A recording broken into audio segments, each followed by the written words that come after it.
Welcome to news Adda. Get out. రోడ్డున పడ్డ 40 మంది జర్నలిస్టులు. అయిపోయింది, అంతా అయిపోయింది. వాళ్ళ జీవితంలో ఇదో పీడ దినం కాదు, యాజమాన్యం బలవంతంగా మెడపెట్టి గెంటేసిన దినం. ఇన్నాళ్ళు గొడ్డు చాకరీ చేయించుకుంది.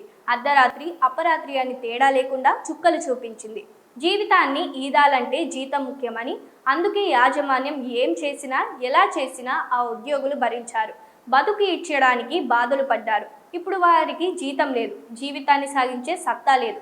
ఎందుకంటే జీతం ఇచ్చే సంస్థ బయటకు పంపించింది. అదో ఛానల్. దాని వెనుక ఉన్నది ప్రస్తుత అధికార పార్టీలో కీలకంగా ఉన్న ఓ నాయకుడికి బావమర్ది. ఆయనకు ఫార్మా వ్యాపారాలు ఉన్నాయి. గతంలో కొన్న భూములు భారీ ధర పలకడంతో ఆయన దశ మారింది. కోట్లు అప్పనంగా రావడంతో ఛానల్ పెట్టాడు. నాది బిగ్ హార్ట్ అంటూ ఉద్యోగుల ఎదుట స్పీచ్లు దంచాడు.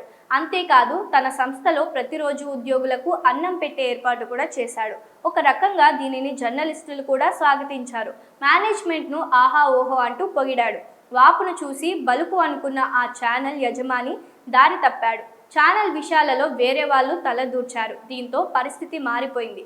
బ్యాలెన్స్ షీట్ నష్టాలు చూపించడం మొదలైంది. ఫలితంగా కాస్ట్ కట్టింగ్ అనివార్యమైంది. దీంతో యాజమాన్యం కత్తెరకు పదును పెట్టింది.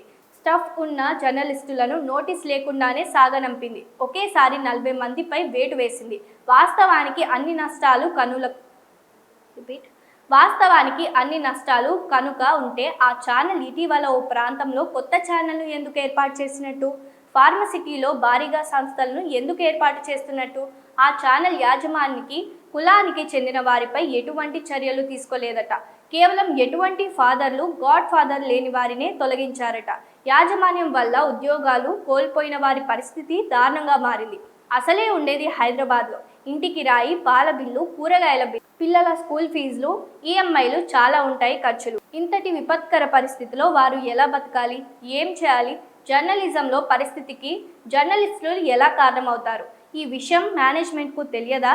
తెలిసినా కూడా తెలియనట్టు నటిస్తోందా అని ఉద్యోగాలు కోల్పోయిన జర్నలిస్టులు చెప్తున్నారు.